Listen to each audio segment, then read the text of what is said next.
Assalamualaikum warahmatullahi wabarakatuh. Nami kula Novita Arsyanti Kusumaningrum, kelas kalih welas IPA kalih. Budayaku katresnanku déning Novita Arsyanti.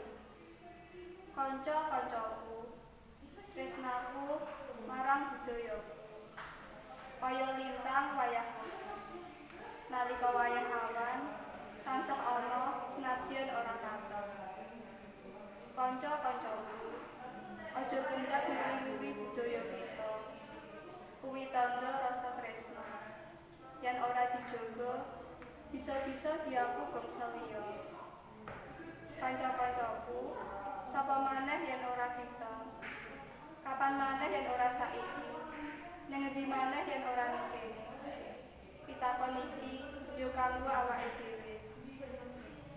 Kanca-kancaku, upayaku nganti tekan pati. Dak korbanke jiwa raga. Kabeh kuwi wujud tresnaku. Budaya Jawa yaiku budayaku.